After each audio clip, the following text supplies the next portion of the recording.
Magandang araw mga kapakpak. Ito na nga. May project tayo ngayon mga kapakpak.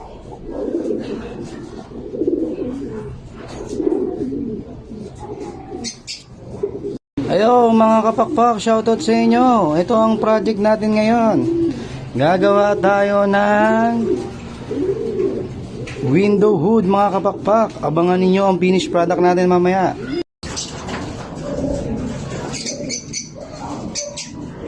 Mga kapakpak, ayan yung likod ng ating window hood. Mga kapakpak, no? Malapit-lapit na.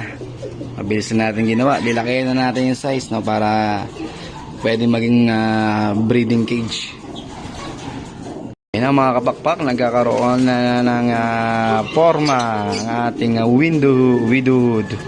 Ito na nga mga kapakpak, natatanaw nyo na ba? Kaso wala na tayong kahoy, no? Kaya pala mahal ang bentahan ng window wood, no? Kasi magastos sa kahoy. Ayan, marami palang kahoy na kailangan. Siguro sa isang window hood na ganito kalaki ay tatlong 1x1 na magagamit o dalawa mahigit. Ay mga kapakpak, update tayo. Ito na nga mga kapakpak. Ayan. Ang kulang na lang dyan yung sahig sa itong harap mga kapakpak. Tingnan natin kung makakabili pa tayong materyales. Alam natin tayo ay gipit, no? Ito na mga kapakpak, yung divider na ang ginagawa natin, divider dito sa gitna ng window hood divider. Ayan na mga kapakpak, tanaw nyo na ba mga kapakpak? Wala pang sahig. Ayan na mga kapakpak, malapit na to.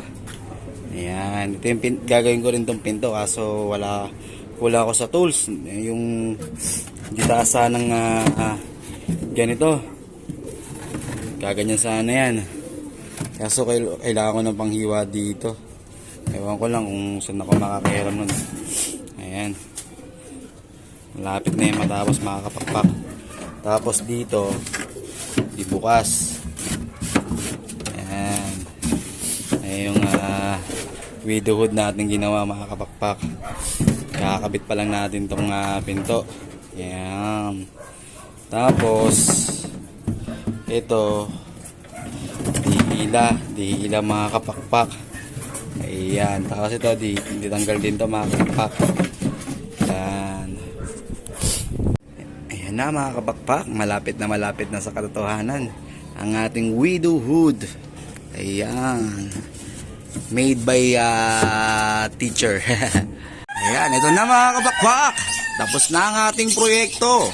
Project Window Hood, no? Ito na yung finished product ng ating ginawang window hood, no? First time natin gumawa ng window hood, no? Walang kopyahan na paggagayahan, no? Ito ay batay lang sa aking palagay na kung paano gawin ang window hood, no? Mga kapakpak. Ito mga kapakpak, meron din siyang poop tray, no? Ginawa ko yung poop tray mga kapakpak. Ditanggal din yung poop tray mga kapakpak. Tapos ito yung pinto, no? Ang ginawa kong pinto is yung dibukas na paloob mga kapakpak. Ganyan, hindi na rin naman matatanggal yan mga kapakpak. Mas maganda pa yan kasi hindi na makaka-istorbo sa kalapate kapag naka-open lang yan, no? For motivation. Ayan, papasok yung ginawa kong pinto. Ayoko nang isabit yun dito sa may taas, yung itinataas isinasabit dito, parang medyo sa kalapate. Mas okay na yung ganito, di bukas mga kapakpak. Tapos itong screen natin, di baklas din yan, di tanggal. Tapos ito yung divider na ginawa ko mga kapakpak. Ayan, di sara rin to mga kapakpak. Ayan mga kapakpak. Ayan, divider, no? Ito yung naghahati sa kanila mga kapakpak. Medyo onting linis pa, onting liya. Pinag-isipan ko mga kapakpak kung lalagyan ng varnish or pintura ito. Ito yung kabila mga kapakpak. Ayan, sa kabila. Ayan, ito yung finished product natin mga kapakpak, no? Di bukas din siya, di ganun din, no? Kung gusto mong tingnan din yung sa kabila, mga kapakpak. Ayan. Tara natin mga kapakpak. Ayan. Finish project, no? First time kong gumawa nito, walang kopyahan. Okay na rin para sa first time. Pero, ewan ko, kayo na bahala mag-rate kung ano sa palagay nyo, mga kapakpak. Ayan, ang finished product natin, mga kapakpak.